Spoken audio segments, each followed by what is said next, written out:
Comenzando de que el emprendedor gamarrero es muy empírico. El emprendedor gamarrero se dedica y se enfoca mucho en vender. Yo vendo, a mí yo no quiero que a mí alguien venga y me cobre un impuesto, no quiero que a mí alguien me cobre, no quiero registrar una marca. No. Otro mecanismo es, oye, dame un registro no formal de todas tus ventas que tienes. Cuaderno de ventas. Un cuaderno de ventas. Poder Empresarial Podcast es un espacio donde 4 profesionales expertos buscan compartir todo aquello que como empresario necesitas saber para crecer. Hablamos claro. Bienvenidos a un nuevo capítulo, a nuestro segundo capítulo de Poder Empresarial. Este día, este episodio de verdad que puede sacar chispas. ¿Por qué? Porque toca muchas aristas, toca los bolsillos de los empresarios y emprendedores. Y así que vamos a dar pase de una para comenzar con este gran tema. ¿Cuál es el tema, mi estimado Ricardo? La formalización. Madre. Sobre todo en nuestro país, la formalización. ¿Cómo están, chicos? ¿Cómo les ha tratado el día? ¿Qué tal? ¿Cómo estás, Liz? Muy buenos días. Muy contento en este día soleado. Excelente. Muy bien, excelente. A empezar con todo entonces, chicos. Adelante, toquemos el tema. Perfecto. Siempre comenzando con un dato estadístico, Ahí porque está. cada tema que vamos a tocar es por algo. Uh-huh. Ustedes sabían que según el Instituto Nacional de Estadística y Produce, el 70% de negocios en el Perú es informal. 70%. De Wow. negocios en el Perú es informal. Dato relevante. Okay. Entonces, ¿por qué es importante la formalización en el Perú? ¿Por qué debes de decirle tú? Ya en el capítulo anterior hemos visto de emprendedor a empresario, ¿correcto? Porque tú a un emprendedor le debes de decir, oye, formalízate. ¿Cuál es la razón? Antes de repente de entrar a ese por qué, me gustaría a ti preguntarte, tú que lo has vivido en carne propia con tu negocio ahí en Gamarra, ¿por qué crees que es tan alta esa cifra de informalidad de negocios en nuestro país? ¿Cuál crees tú la razón ya viendo desde una óptica empresarial?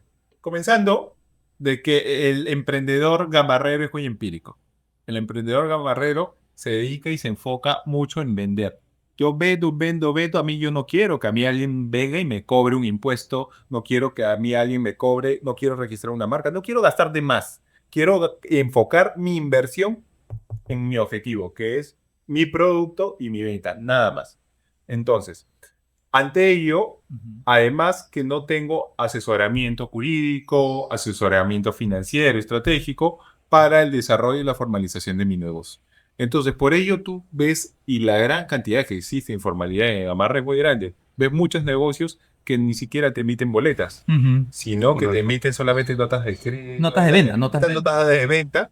Entonces, para un emprendedor gamarrero, formalizarse todavía no está dentro de su planificación, porque no está destinado a invertir de más. Sin embargo, si el emprendedor gamarrero supiera que formalizándote vas a tener acceso a financiamiento, acceso a un RUC 20, acceso a ciertos beneficios que te da la formalización, y eso y lo planifica en el negocio, tremendos beneficios que se llevarían, y eso es lo que vamos a tratar el día de hoy. Excelente. Ahora, déjame hacer esta pregunta tanto para Neil como para Liz. Para ellos, ¿qué significa realmente ser formal en el Perú? ¿Significa solamente constituir tu empresa y tener un RUC? ¿Significa tener políticas claras dentro de tu empresa? ¿Significa tener una cultura empresarial? ¿Qué significa ser un verdadero empresario formal? Lo que pasa es que ahí estamos tocando temas de cultura propia, ¿no? O sea, cultura de cómo es cada empresario, ¿no? ¿Cuál es el típico empresario en Perú? Como Ricardo mencionaba, si yo solamente miro ventas de mañana y me olvido de declararlas, facturarlas porque choca mi bolsillo, ¿para qué tocar impuestos? Entonces le voy a sacar la vuelta. Y si lo puedo hacer, como pasa como el común denominador, lo van a hacer. Pero si yo ya quiero ser formal, ¿por qué quiero ser formal? Para empezar, no es porque quiera pagar más, nadie quiere pagar más. Exacto. ¿Verdad? Pero si uno se entera realmente de todos los beneficios que te conlleva a tener esto, creo que sí lo vas a hacer. Y si tú apuestas porque tu negocio va a tener un futuro, vas a poder prospectar con él y crecer de la mano con él, vas a tener que sí o sí formalizarte. Si tú tendrías que decirme 3 beneficios, así claritos y a la vena, de por qué alguien algún emprendedor se tiene que formalizar, ¿cuáles serían? 3 beneficios. Capacidad de crédito, Ok. ¿sí? ¿Sí? Oportunidad de expandir tu negocio, porque puedes llegar a más mercados, Ujú. ¿sí? Y finalmente, das confianza a tus proveedores como a tus clientes. Es lo mismo. Por un tema de confianza. Excelente, excelente. Y para ti, Liz, ¿para ti qué cosa significa ser un empresario formal en nuestro país? ¿Es solamente tener la razón social, EIRL, SAC, RUC 10, RUC 20? ¿Qué significa ser formal en nuestro país?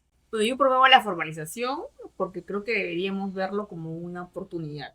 Una Ujú. oportunidad para lo que acaba de resumir Nick, ¿no? Para acceder al crédito, expandir el negocio. Entonces, si tienes una idea de negocio, entonces formalízala para que tú puedas lograr de cierta forma el crecimiento, ¿no? Y puedas comenzar a generar, o sea, más economía de cierta forma, ¿no? Entonces, Ujú. por eso que yo creo que es importante la formalización. Ok, y ahí nace una pregunta que sale de lo que acabas de decir. Si tengo una idea de negocio, todos sabemos que una idea de negocio no sabemos si va a prosperar o no. Ya desde tu punto de vista, ¿valdría la pena todo el gasto de inversión? Imaginémonos, 3 amigos dicen, tenemos la super idea, que no sabemos si va a prosperar o no, y formalizar desde el principio, o cuándo tú recomendarías esa formalización. ¿Y cuál es tu Eh, experiencia? Mi experiencia es que cuál es el sector al que te vas a enfocar, cuál va a ser el producto que tú vas a ofrecer, en este caso, o servicio que vas a ofrecer a tus clientes para promover la formalidad. Podrías iniciar en una etapa exploratoria, de Ujú. repente a través de contratos de colaboración empresarial, pero siempre es importante saber a qué te vas a dedicar para que a través del asesoramiento tú decidas formalizar cuál va a ser tu tipo societario de formalización, de cierto. Vas a ser una Ujú. sola persona, de repente 2 socios, 3 socios, para buscar la formalidad. Pero siempre deberíamos buscarlo como si esto va a ser una oportunidad, porque si solamente vamos del lado del gasto, entonces no lo estás viendo como una inversión, que le estás Ujú. poniendo tu Ujú. tiempo, el dinero que tú lo vas a colocar. Eso tiene que ser valorizado de cierta forma. Como todas las cosas, si no lo valorizamos, no lo aterrizamos, no vamos a saber realmente cuán importante es. Yo creo que nuestro tiempo es muy valioso desde el punto en el que nos encontremos, en la profesión en la que estemos, la experiencia que tengamos también cuenta muchísimo, porque alguien puede ser muy estudiado, pero no ha tenido la experiencia. La experiencia que tiene, en este caso, Ricardo, al haber abierto negocios, al haber tomado decisiones de cerrar negocios, es muy importante. Entonces creo que por eso siempre señalamos que somos un equipo multidisciplinario. Liz, Multidisciplinario. perdón que te interrumpa. ¿SAC o IRL? ¿Y por qué? Por favor, te escucho. Bueno, una IRL a nivel societario es un empresario que puede constituir un negocio de manera unilateral. Y una SAC, pues que requiere como mínimo de accionistas, son dos socios. Tienen una estructura diferente, tienen una base legal totalmente diferente. En el caso de la SAC, va por la Ley General de Sociedades. Formalmente se va ante inicios por una vez que los accionistas están de acuerdo, formalizan ante notaría, luego va a registros públicos, solamente constan registros públicos los socios fundadores. En una IRL, pues la estructura es totalmente diferente, los libros son diferentes, pero podrías iniciar con una IRL y conforme te vas consolidando y vas creciendo, vas buscando un aliado estratégico para tu negocio, que ya no solamente sea por un lazo de amistad, sino por un lazo más profesional, podrías buscar la transformación en el mediano plazo a una transformación que podría ser a una SAC, dependiendo de lo que tu negocio te va pidiendo, porque obviamente con un inicio, una idea, con todo el entusiasmo es una idea de negocio al inicio, pero con el pasar de los meses te va demandando, o sea, mayor trabajo, tus clientes, el producto que tú estás ofreciendo, ¿no? Entonces, pero me recomendarías que si mi empresa va creciendo y yo estoy como una EIRL, que de ahí también quisiera preguntarte si es de responsabilidad limitada, porque por ahí, ilimitada, perdón, porque por ahí he escuchado de que también puede atacar mi patrimonio, pero esa es una pregunta que luego le haré. Pero si voy creciendo, entonces esta EIRL la paso a SAC, pero como en nombre de la empresa, no como mi persona, con el nombre de... Nada, claro, haces una transformación societaria.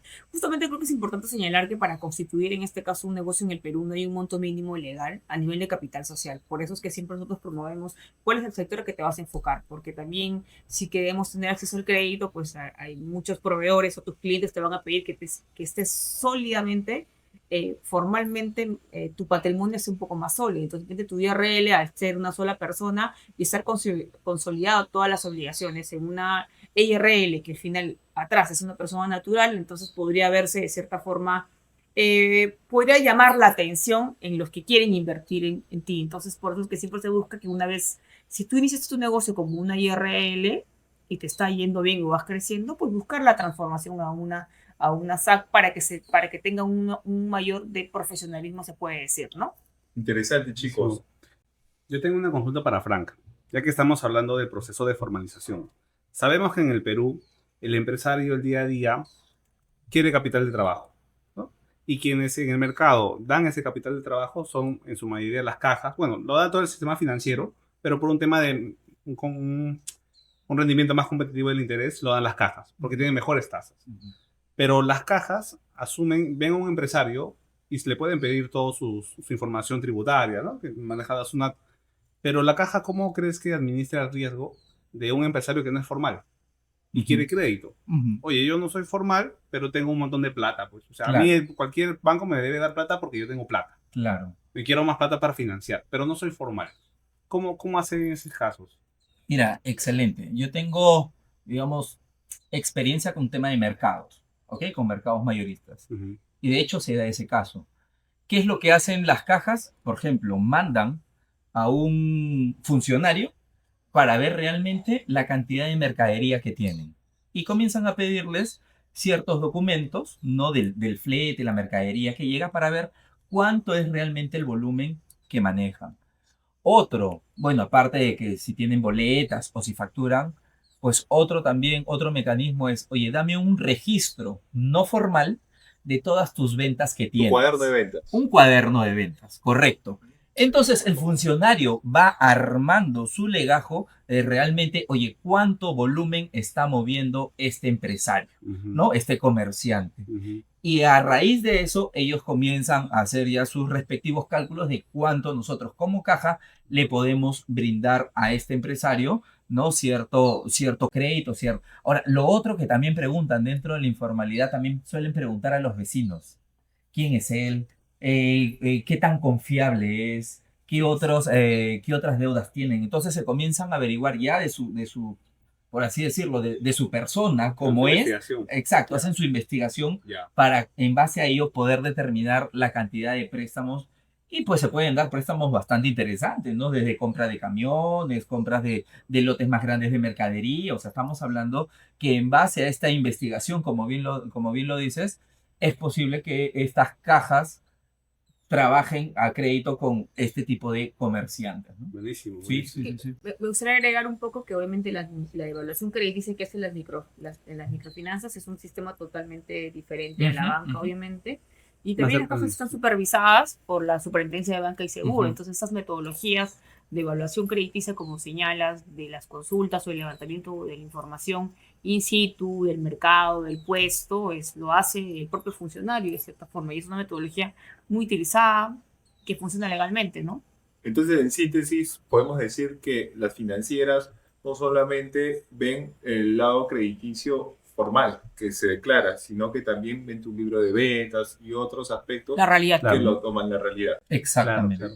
Y eso es mi crítica al sistema. ¿Por qué? Porque ¿quién acumula esta información? Las cajas. Lo acumulan los bancos, las cajas. ¿Y por qué no lo acumula el empresario? O sea, el empresario tiene que dimensionar toda la capacidad que tiene de generar negocio, ya sea en su cuaderno de ventas o en su información contable tributaria. Porque en el día que se empodere y toda esta información del libro de ventas la meta en su contabilidad, Claro. va a tener un patrimonio mucho más grande. Va a tener acceso a créditos más competitivos, y no solamente a bancos locales, sino también fondos de inversión. Entonces, cuando se dé cuenta del potencial de todo ese dinero, creo que le va a hacer un beneficio, un golazo, que se meten y se formalicen. Solo que ese es de repente romper el miedo, ¿no? Porque obviamente tienes que asesorar de toda la gente financiera, legal y tributaria para que puedas hacer. Y otra vez, forma parte de lo que siempre predigo, el planeamiento tributario y financiero que tiene que tener las cajas. Ajá, no. Y Neil ha dicho algo muy importante. Pero ahora nosotros ya hemos hablado de los principales beneficios de formalizarse. Pero ahora, ¿cuáles creen que son los obstáculos de por qué el empresario no quiere hacer eso? ¿Por qué no quiere formalizarse? ¿Qué es lo que está pasando detrás? ¿Por qué tiene miedo? Desinformación, puede ser. ¿Qué más? Te comento algunos puntos de esos temores que el emprendedor tiene. Primero, a enfrentar mayores costos, como los costos, por ejemplo, laborales, costos tributarios, ¿no? Hay una percepción, ¿no? Hay una, de repente, mala percepción de que si antes no lo pagaba, ahora ¿para qué lo voy a hacer? Me van a ¿Sí? tocar la O caja. sea, me vas a tocar, Claro. no sé, un tema de IGB, me vas a tocar un impuesto a la renta que antes yo no lo pagaba y me acostumbré a ello, ¿correcto? Entonces, esto termina siendo, mira, entre comillas, digo, sobrecosto, porque en realidad es parte de la estructura de trabajar, pues, digamos, de manera formal.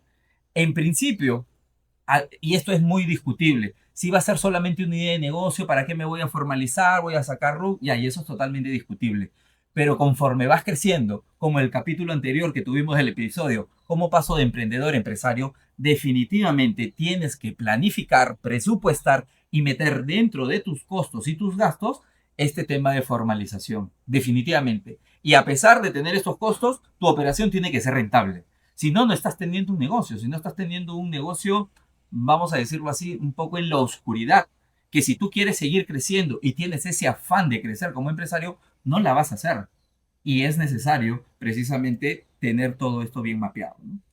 Creo que me gustaría agregar, creo que partíamos en el anterior episodio, que básicamente los emprendimientos o los negocios se iniciaban a razón de una necesidad. Uh-huh. En consecuencia, como había una necesidad, pues estos temas elementales como los impuestos, los regímenes, generaban un sobrecosto a este negocio. Pero creo que tendremos que consolidar nuestra posición, es que buscamos que estos negocios tengan un mayor crecimiento para que puedan tener mayor acceso para poder negociar.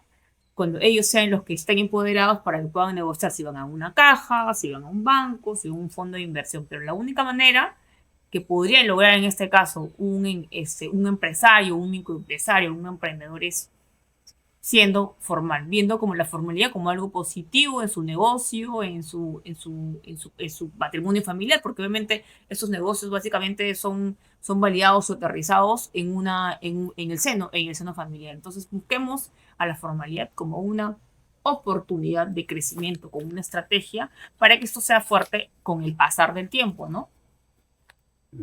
Como testimonio, yo quiero decirle a mis amigos empresarios que nos están viendo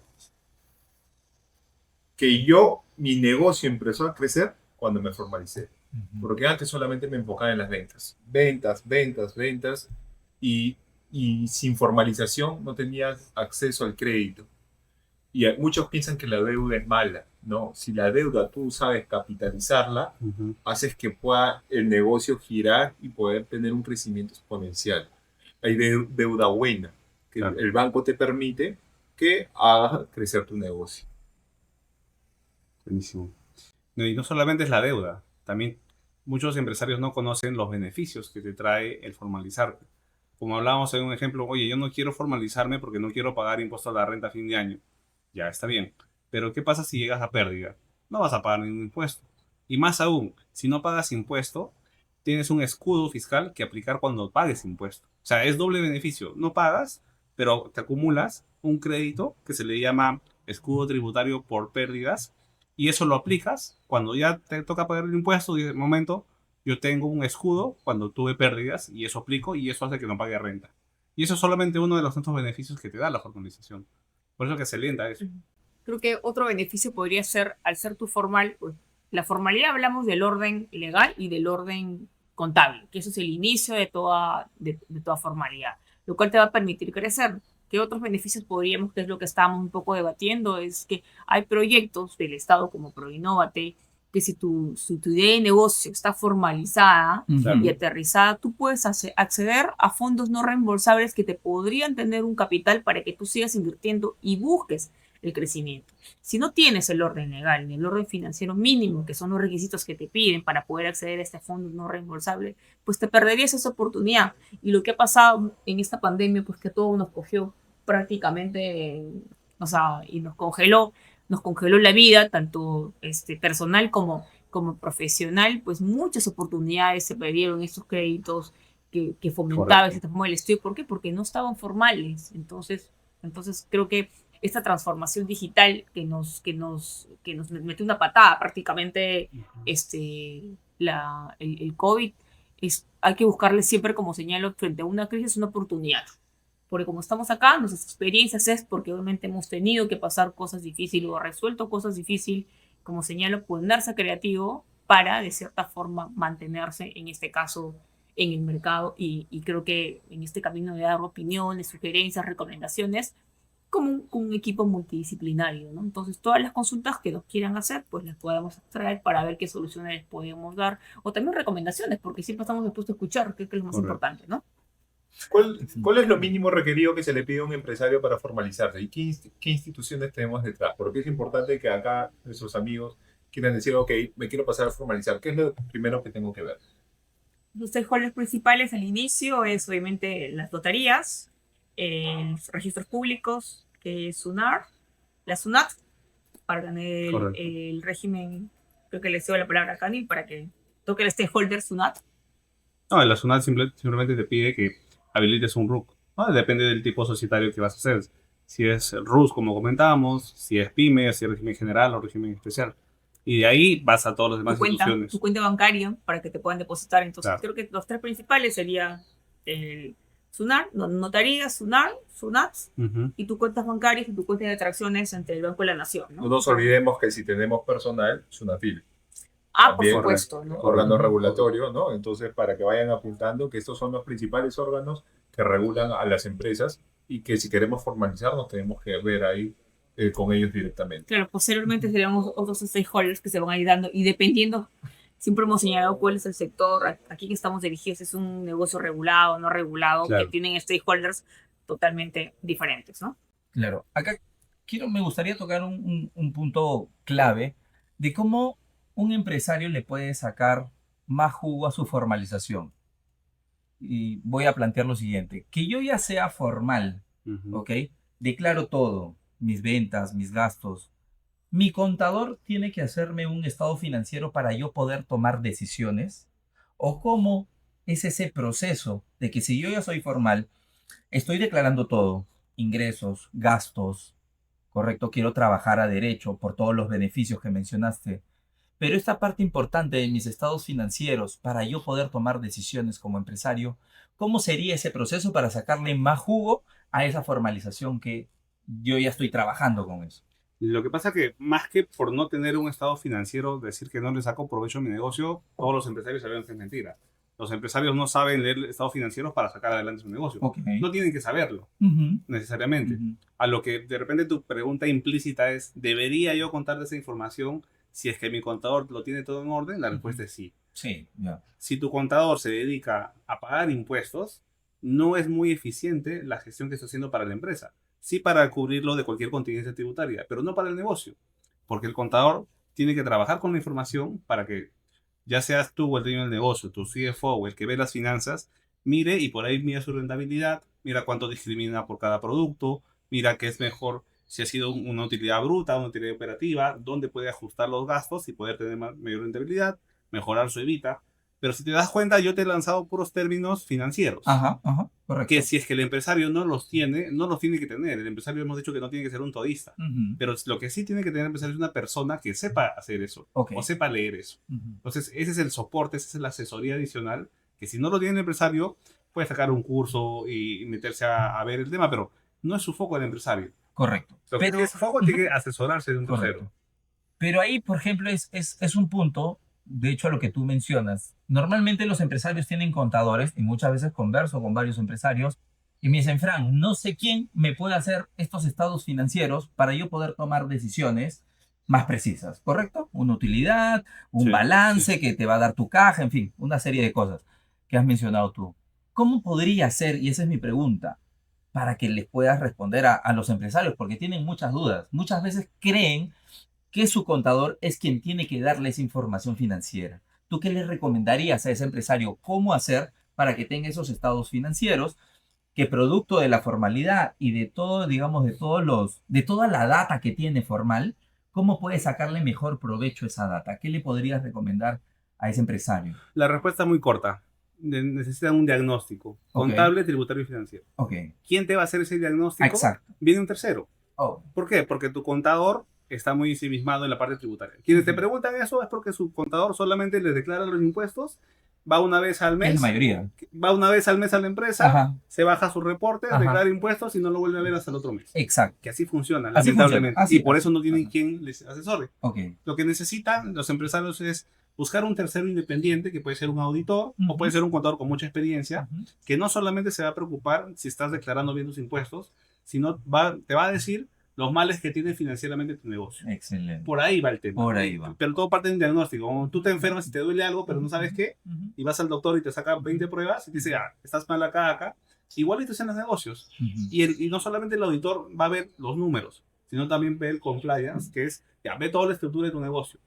Si tú tienes contratos con clientes que no están formalizados, tienes acuerdos de órdenes de compra, les vendes rutinariamente, compras a tus proveedores, pero no hay un contrato detrás que formalice eso, el auditor te va a decir, oye, tienes todo esto, pero no está nada formalizado. Tus contingencias pueden ser económicas bastante dolorosas. Y ahí entra Liz con el tema de formalizaciones, no solamente para el negocio, sino ya para la estructura que tú manejas. Entonces, ese es el siguiente paso de un empresario que se quiere, ya es formal, pero quiere dar un paso más adelante para seguir creciendo con su negocio. Exacto. Por ahí va un poco el Seguir camino. mejorando su estructura interna, sí, ¿no? por ahí va. Excelente. Sí. Excelente. Creo que agregar un poco cuando señalas, cuando ya el empresario, o sea, ya el emprendedor, ya está consolidado, ya es un empresario, ya tiene ciertos años en el mercado, también hace el tema de que recurren de cierta forma al abogado para ver, o sea, qué estrategia tengo ahora para poder consolidar, porque puede ser que esté, como señalaba la primera pregunta, soy una IRL, entonces, ¿qué necesito? Puedo transformarme, puedo consolidarme.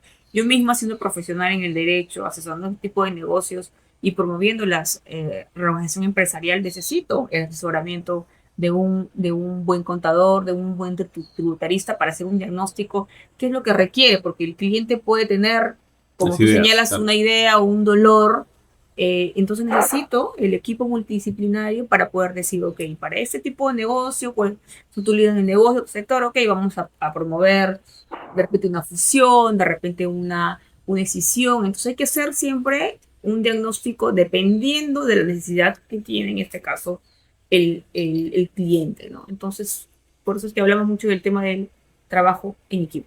Ahí, Liz, quiero hacerte una consulta. Hay una creencia, y no sé si lo han visto, porque yo tengo muchos amigos empresarios, de que cuando tú constituyes una SAC, tienes más facilidad de crédito y además también tienes una responsabilidad limitada. Es por eso que yo veo muchos empresarios que constituyen la SAC y ponen a 1% a, no sé, a un familiar o a alguien muy conocido y dicen, no, ese 1% no le va a dar ningún tipo de beneficio. Mi pregunta es, ¿le va a dar algún tipo de beneficio o aporte a la empresa con ese solo 1%? Y dos, ¿es verdad que una IRL no tiene responsabilidad limitada? Esas son dos preguntas que quisiera hacerte porque siempre escucho ello.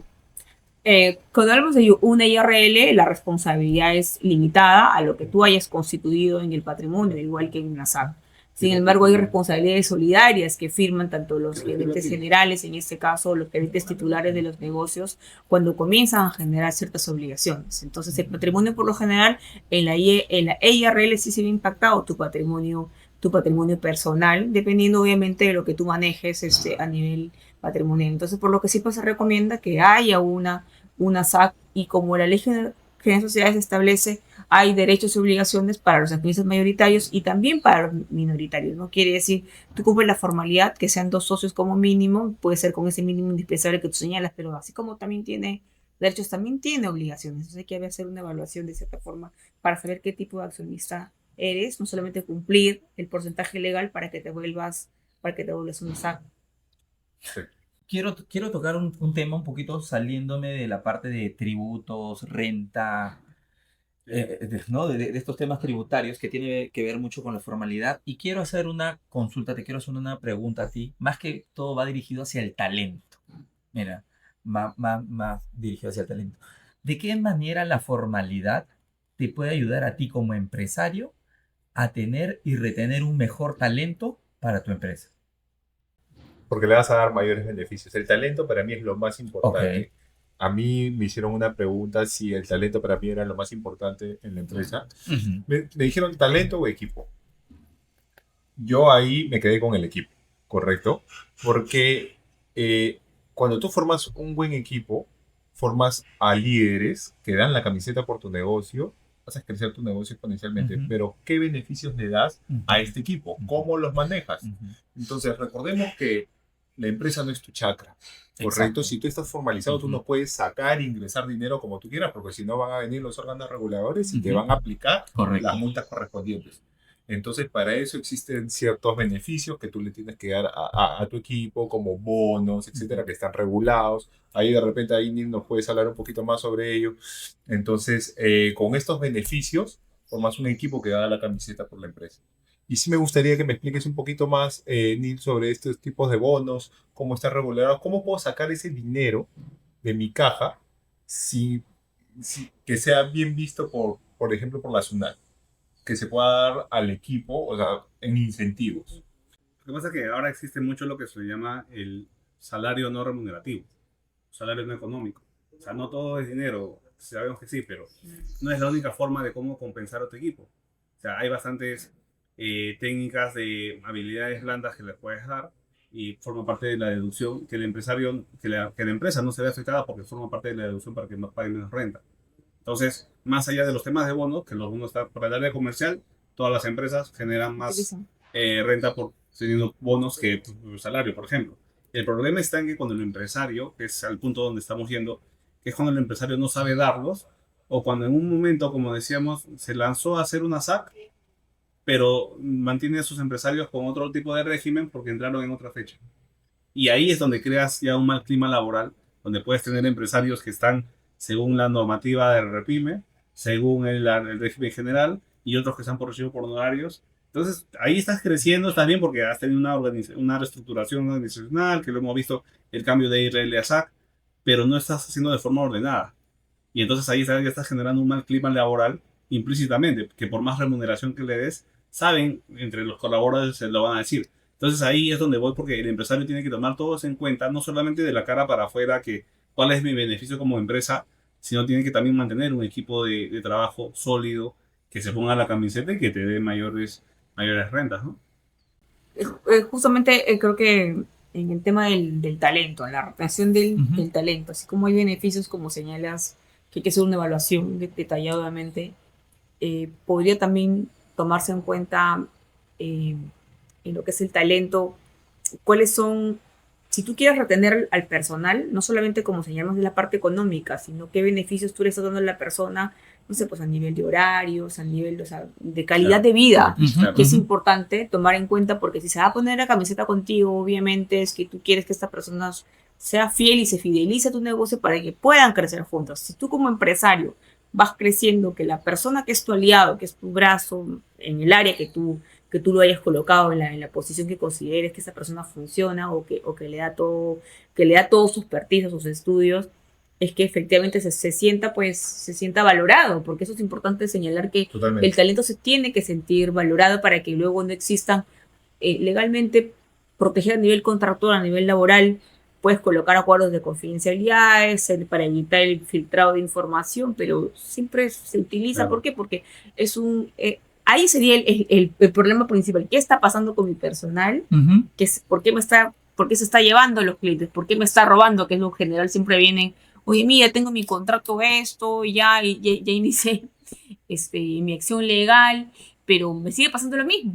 Entonces, hay un trasfondo principal realmente con tu talento humano o tu área de recursos humanos no tiene, o las políticas internas no están llegando, o de repente tengo 1000 políticas que por lo general también funcionan, pero que la gente no las conoce, la gente no las entiende, o sea, no hay una cultura de cumplimiento, de conocimiento, por qué tienes que cumplir esta norma, o sea, para que todos finalmente salgamos beneficiados, porque tú creces, yo crezco en, no sé, pues en estudios, entonces quiero seguir caminando de tu lado porque o sea, económicamente bien y también emocionalmente bien, ¿no? Entonces es importante tomar en cuenta en la parte del talento todo, porque las personas son muy complejas, ¿no? Buenísimo, buenísimo. Tal cual. Listo, señores. Oye, excelente el capítulo de hoy. De verdad salen muchas ideas y vamos ya cerrando este capítulo, este episodio con nada, con una frase, un minuto, minuto y medio por cada uno de qué te llevas, qué podrías recomendar, un balance, ser formal, no formal, es bueno, es malo. Vamos. Definitivamente hay una creencia en el país de que ser formal cuesta. Ujú. Y sí, cuesta, pero también te da muchos beneficios. Si tú quieres crecer con tu negocio, con tu empresa, definitivamente tienes que ser formal. Vas a hacer a crédito, como lo dijo Neil, vas a tener una muy buena visión ante tus proveedores y clientes, entre otros beneficios que te puedan dar. Entonces, definitivamente, no te enfoques solamente en las ventas, enfócate en el crecimiento de un negocio sostenible en el tiempo. Y para ello la formalización es muy buena. Excelente. Bueno, en mi caso, cuando hablamos de formalidad y las preguntas nacen como IRL, como SA, como persona natural con negocio, yo creo que no hay no hay nada es positivo ni negativo. Simplemente buscamos que tú te formalices para que tú puedas crecer. En el camino de tu negocio, tú puedes, si es que inicias un negocio y no tienes con quién asociarte, no confías plenamente, podrías iniciar con una IRL y al cabo de un tiempo buscar la transformación en una sociedad anónima cerrada. Y con el pasar del tiempo, al tener mayores accionistas, mayores inversionistas, ya podrías aspirar a ser una sociedad anónima abierta. Entonces, todo está dependiendo de cuánto tiempo tú le vas a dedicar a tu negocio. Así que nada es bueno ni nada es malo. Simplemente camina y miras el crecimiento, ¿no? Excelente, Liz. Vamos, Neil. Bueno, nada, simplemente como lo comenté al inicio, tú tienes que empoderarte de la información financiera que cuentas. ¿Y cómo lo vas a hacer? Mirando los números. Como dicen los ingenieros, ¿no? Lo que no se puede medir no se puede mejorar. Entonces, si tú tienes libros de ventas en otras líneas, tienes información que no está dentro de tu empresa, no es en realidad el real poderío de tu empresa, no es en realidad las ventajas que puedes tener frente al organismo regulador. Entonces, forma parte de eso, ¿no? Formalízate y si tienes dudas, bueno, acá tienes unos asesores brillantes que te podemos ayudar. Excelente, Neil. Y nada más para terminar y reforzar todo lo que han dicho mis compañeros, cosas excelentes, no veas a la formalidad como un enemigo, míralo más bien como un aliado estratégico al final, porque ser formal en todo, te va a permitir escalar tu negocio, no solamente formal para pagar tributos, sino formal dentro de tu cultura, formalidad con tu data, formalidad con tus estados financieros, en fin, con tus políticas internas, formalidad de todo tipo, y eso te va a llevar a que tengas un negocio sólido y totalmente escalable. Así que muchachos, gracias por el día de hoy. Fue un excelente episodio. ¿Quieres Así comentar que, algo, Ricardo? Si quieres formalizar tu empresa, no te olvides de agregarte a nuestras redes sociales y hacernos tus consultas respectivas en Facebook, Instagram, TikTok y LinkedIn. Te YouTube. esperamos. Gracias. Muchas gracias por estar en el Poder Empresarial. Hasta el siguiente capítulo. Chao, chao.